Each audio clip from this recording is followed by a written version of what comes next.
Hello दोस्तों, मैं ओम दुबे आप सबका स्वागत करता हूं अपने यूट्यूब चैनल हमसे पढ़कर देखो पर। और आज मैं लाया हूं ट्रिग्नोमेट्री का पार्ट 4, जिसमें मैं इम्पोर्टेंट क्वेश्चंस कवर अप करूंगा। Okay, so let's start.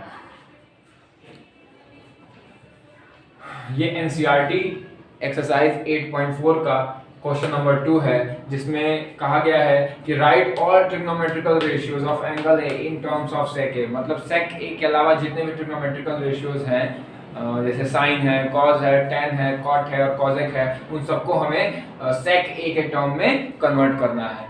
तो देखते हैं हम इसे कैसे कर सकते हैं। सबसे पहले हम साइन ए को सेक ए के टर्म में कन्वर्ट करना सीखेंगे। तो सबसे पहले इसमें हम फॉर्मूला लगाएंगे। क्या मैंने आपको पार्ट 1 में कुछ फॉर्मूला करा रखा है, तो उस जितने भी फॉर्मूला मैंने कराए हैं वो आपको याद होना बहुत ही जरूरी है, तभी ऐसे क्वेश्चन आप अटेम्प्ट कर पाएंगे। तो एक बार पार्ट 1 भी आप देख लीजिए अगर आप लोगों ने नहीं देख रखा है तो sine square A plus cos square A is equal to 1 होता है। वहां पर मैंने कराया है पार्ट 1 में sine square theta plus cos square theta is equal to 1, लेकिन यहाँ पर क्या कह रहा है, एंगल ए लेने को। तो यहाँ पर घबराने वाली कोई बात नहीं है, एंगल कुछ भी हो फॉर्मूला तो हमारा लगेगा ही लगेगा। ठीक है, जो हमारी आइडेंटिटी है वो तो बदल नहीं जाएगी एंगल बदलने से। तो sine square A plus cos square A is equal to 1। Okay, अब इस साइन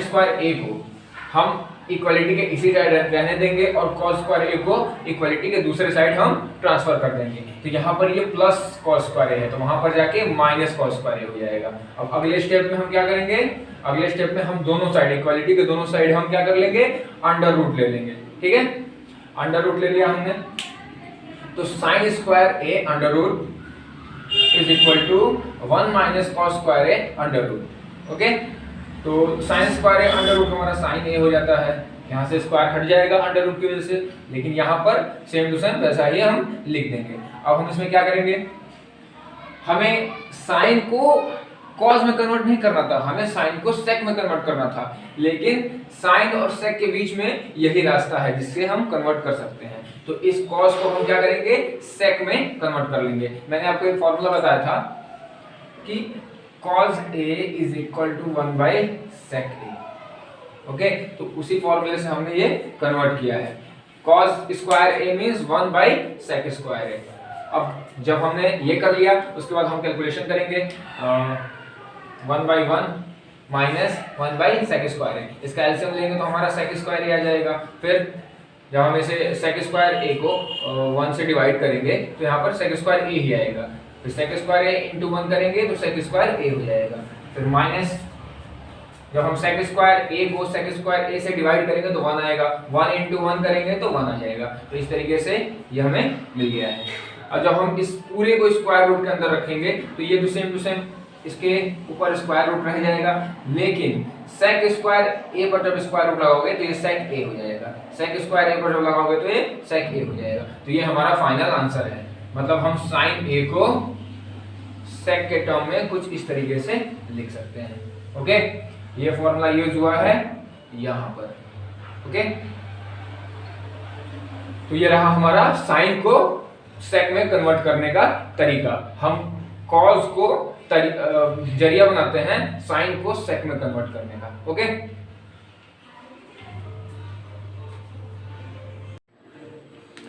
आइए दोस्तों देखते हैं हम कि हम कैसे cos को sec में कन्वर्ट कर सकते हैं और tan को हम कैसे sec में कन्वर्ट कर सकते हैं। तो सबसे पहले आपने फॉर्मूला ये पार्ट 1 में पढ़ रखा होगा कि cos A इंटू सेक है, मतलब मैंने वहां कराया है cos theta into sec theta, और मैंने आपको साइन में बता रखा है कि क्योंकि यहाँ पर एंगल A लेने को बोला है तो यहाँ पर कोई फर्क पड़ने वाला नहीं है। हम थीटा को बस A से रिप्लेस कर देंगे तो क्या फर्क पड़ता है, cos A into sec A is equal to 1। ठीक है, मतलब ये दोनों आपस में एक दूसरे के रेसिप्रोकल होते हैं, तो इन दोनों को अगर मल्टीप्लाई करोगे तो 1 ही आंसर आएगा हमारा। तो अगर cos A इंटू सेक अगर 1 होता है तो cos को sec में अगर रिप्रेजेंट करना होगा तो ये sec A को 1 का डिनोमिनेटर बना देंगे, मतलब उधर हम इक्वालिटी के अदर साइड ट्रांसफर कर देंगे और वहां पर ये जाके डिवाइड हो जाएगा, तो 1 by sec A। तो ये तो बहुत इजी है। अब जरा देखते हैं हम tan के लिए। तो एक फॉर्मूला था sec square theta minus tan square theta is equal to 1, लेकिन यहाँ पर हमने एंगल A ले रखा है तो sec square A minus tan square A is equal to 1। Okay, अब हमने इस माइनस टेन स्क्वायर ए को इक्वालिटी के अदर साइड ले दिया, तो क्या हो गया है sec square A is equal to 1 plus tan square A. Okay, क्योंकि यहाँ पर ये माइनस था तो उधर जाएगा तो ये प्लस हो जाएगा। अब हमने ये हमारा LHS है और ये हमारा RHS है, तो हमने क्या किया, RHS को LHS बना लिया है, LHS को RHS बना लिया है। ये हमने इसलिए किया है, मतलब इसको इक्वलिटी के इधर साइड भेज दिया, इसको इक्वलिटी के इधर साइड भेज दिया है, मतलब इसमें हमने ट्रांसफर नहीं किया है, जस्ट इधर उधर कर दिया है, तो इसमें कोई फर्क नहीं पड़ने वाला, इसमें कोई साइन का फर्क नहीं पड़ने वाला। हमने इसलिए किया है ताकि हमें कंफर्टेबल रहे। हम tan को सब्जेक्ट बनाना चाहते हैं और जिसको भी हम सब्जेक्ट बनाना चाहते हैं उसको हमेशा हम LHS में रखते हैं, और RHS में अदर चीजें जो होती हैं जिस फॉर्म में हमें सब्जेक्ट बनाना है, जिसके टर्म में हमें सब्जेक्ट बनाना है। ओके, तो tan 1 प्लस tan स्क्वायर हमने इधर रख लिया is equal to sec square हो गया। अब हम इस 1 को उधर भेजेंगे तो tan square a is equal to sec square a minus 1 हो जाएगा। ओके, तो tan स्क्वायर a हो गया हमारा सेक स्क्वायर a माइनस 1, क्योंकि ये प्लस 1 था तो उधर भेजेंगे तो ये माइनस 1 हो जाएगा। अब हम क्या करेंगे, हम दोनों साइड में इक्वालिटी के दोनों साइड हम अंडर रूट लगाएंगे। ओके, तो जब हम अंडर रूट लगाएंगे मतलब स्क्वायर रूट लगाते हैं तो tan स्क्वायर a हो जाता है tan a और sec स्क्वायर a माइनस 1 वही रह जाता है। तो हमें tan a sec a के टर्म में यहाँ पर हमें फाइनली मिल गया। ओके, यहाँ पर बहुत सारे बच्चों को कंफ्यूजन आ रही होगी कि ऐसा कैसे हो गया, तो ऐसा कुछ नहीं करना है। देखिए हमने RHS को LHS बना दिया है, LHS को RHS बना दिया, हमने कोई ट्रांसफर नहीं किया है, इक्वालिटी के इधर उधर साइड ट्रांसफर नहीं किया है। ओके, जैसे आप ऐसे लिख सकते हो, ये लिखते हो ना 3 प्लस 2 इज इक्वल टू 5, या ऐसे लिखो 5 is equal to 2 plus 3 plus 2। क्या फर्क पड़ता है, क्या फर्क पड़ता है, कुछ नहीं। 5 को हम LHS में भी लिख सकते हैं, 3 प्लस 2 को RHS में भी लिख सकते हैं, कोई फर्क नहीं पड़ता। ठीक है, तो वही तो काम मैंने यहाँ पे किया है, इस पर कंफ्यूज होने की जरूरत नहीं है। ओके,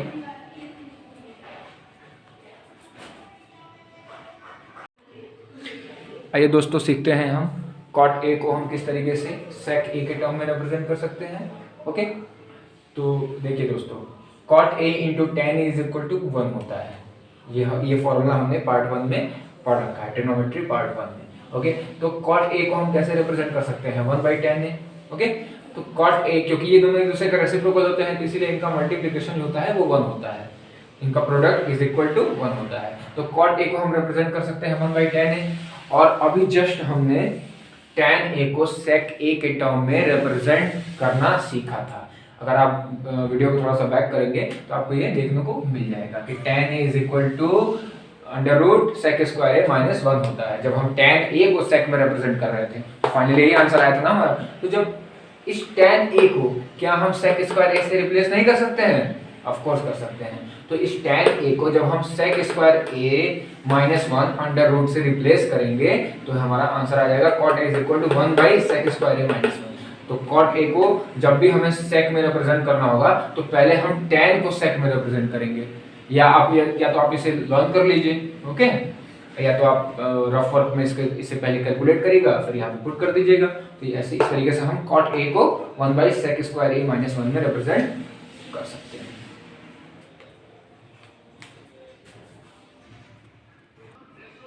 आइए दोस्तों हम सीखते हैं cos a को हम किस तरीके से sec a के टर्म में रिप्रेजेंट कर सकते हैं। तो अभी आपने सीखा होगा, आप लोगों ने ये फॉर्मूला पढ़ रखा होगा पार्ट 1 में, मेरे पार्ट 1 में आपने ये ट्रिग्नोमेट्री के पार्ट 1 में आपने ये फॉर्मूला पढ़ रखा होगा कि cosec a into sine a is equal to 1 होता है। ओके, क्योंकि ये दोनों एक दूसरे के रेसिप्रोकल होते हैं तो जब भी ये मल्टीप्लाइड होंगे तो हमारा 1 आंसर आएगा। तो cosec a को हम साइन के टर्म में 1 बाई साइन a लिख सकते हैं। ओके, अच्छा, और जब हम साइन को सेक में कन्वर्ट कर रहे थे इस वीडियो के शुरुआत में जब आप जाएंगे, जब हमने साइन a को सेक a में कन्वर्ट करना सीखा था तो हमारा फाइनल आंसर यही आया था। ओके, कि sine a is equal to under root sec square a minus 1 by sec a। Okay, sec square a minus 1 under root by sec a।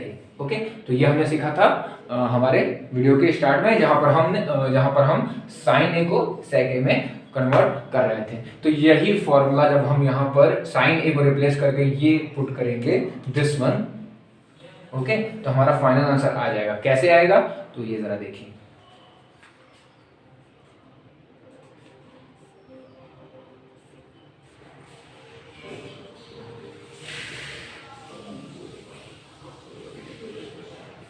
आपने ये छोटे क्लासेस में पढ़ रखा होगा कि जब भी न्यूमरेटर और डिनोमिनेटर फ्रैक्शन के फॉर्म में होता है तो हम क्या करते हैं, डिनोमिनेटर, इस डिनोमिनेटर को न्यूमरेटर से मल्टीप्लाई करते हैं, लेकिन मल्टीप्लाई करने से पहले हम क्या करते हैं, इसको रेसिप्रोकल कर देते हैं। मतलब डिनोमिनेटर का जो डिनोमिनेटर है वो न्यूमरेटर बन जाता है। और मतलब किस तरीके से करते हैं मैं यहाँ दिखाता हूँ। 1/1 हो गया हमारा, ये न्यूमरेटर 1 था जिसको हम 1/1 लिख सकते हैं, और ये डिनोमिनेटर था, जब हम इसको मल्टीप्लाई करने के लिए लाएंगे तो ये sec a जो है ये ऊपर आ जाएगा और sec square a minus 1 under root a नीचे चला जाएगा। तो हमारा फाइनल जो आंसर आएगा वो sec a, जो कि sec a into 1 sec a ही होता है, और कोई भी नंबर जब आप 1 से मल्टीप्लाई करेंगे तो वो सेम नंबर आ जाता है। यहाँ पर sec स्क्वायर a माइनस 1 हो जाता है। ओके, तो ये रहा हमारा फाइनल आंसर, किस तरीके से हम cos a को sec a के टर्म में रिप्रेजेंट कर सकते हैं। ओके,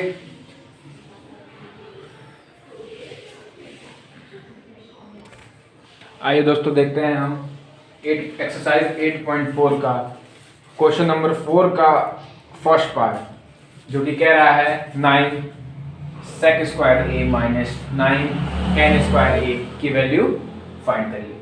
ओके, तो इसमें सबसे पहला हम काम क्या करेंगे कि 9 इधर भी है और इधर भी है, तो इसको हम कॉमन ले लेंगे। तो जब हमने कॉमन ले लिया तो हमारा ब्रैकेट में आ जाएगा sec square a minus tan square a, और हमने ये फॉर्मूला पढ़ रखा है कि sec square theta minus tan square theta 1 होता है। बस यहाँ पर एंगल ये कर दिया तो कोई फर्क तो पड़ने वाला नहीं है। तो sec square a minus tan square is equal to 1। Okay, this is equal to 1 sec square a minus tan square a that is equal to 1।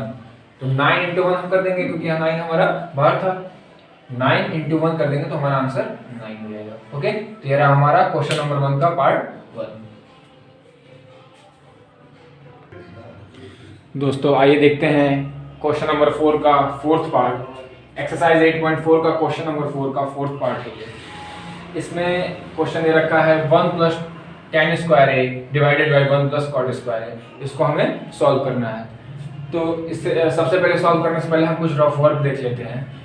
हमने पार्ट 1 में, ट्रिग्नोमेट्री पार्ट 1 में हमने एक फॉर्मूला पढ़ रखा है sec square theta minus tan square theta is equal to 1। बस यहाँ पर एंगल a डिफरेंट है तो कोई फर्क तो पड़ने वाला नहीं है। तो sec square a minus tan square is equal to 1 होता है। तो हम sec स्क्वायर a को किस फॉर्म में रिप्रेजेंट कर सकते हैं, 1 प्लस tan स्क्वायर a, मतलब 1 plus tan square a is equal to sec square a। Okay, मतलब हम यहाँ पर 1 प्लस tan स्क्वायर a को sec स्क्वायर a से रिप्लेस कर सकते हैं, तो जो कि हमने यहाँ पर किया है। 1 प्लस tan स्क्वायर a को रिप्लेस किया है sec स्क्वायर a से यहाँ पर। ओके, अच्छा, cosec square a, this one, this formula cosec square a minus cot square is equal to 1 होता है। तो जब हम माइनस cot स्क्वायर को इक्वलिटी के अदर साइड भेजेंगे तो 1 प्लस cot स्क्वायर हो जाता है, that is equal to cosec square. मतलब इस 1 प्लस cot स्क्वायर को हम रिप्रेजेंट कर सकते हैं, रिप्लेस कर सकते हैं cosec स्क्वायर a से, तो इसको हमने रिप्लेस किया है cosec स्क्वायर a से। Okay, this one 1 plus tan square is replaced by sec square a और 1 plus cot square is replaced by cosec square a। Okay, और आपने पढ़ रखा है कि sec स्क्वायर sec a जो होता है वो cos a का रेसिप्रोकल होता है। तो sec स्क्वायर a को हम रिप्रेजेंट कर सकते हैं 1 बाई cosec स्क्वायर a, जो कि हमने यहाँ किया है। This one. ओके, और cosec जो होता है वो sin का रेसिप्रोकल होता है, तो हमने cosec स्क्वायर को लिखा है 1 by sin square a। Okay,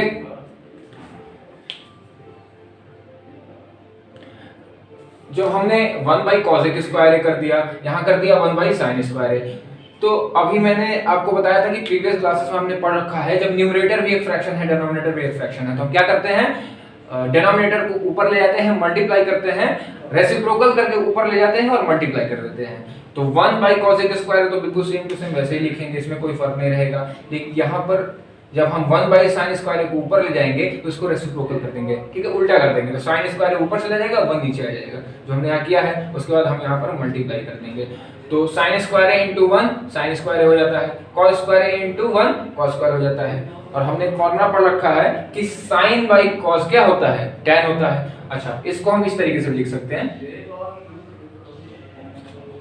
sin a by cos a whole square, क्योंकि दोनों पर स्क्वायर है, तो sin a by cos a क्या होता है, tan होता है।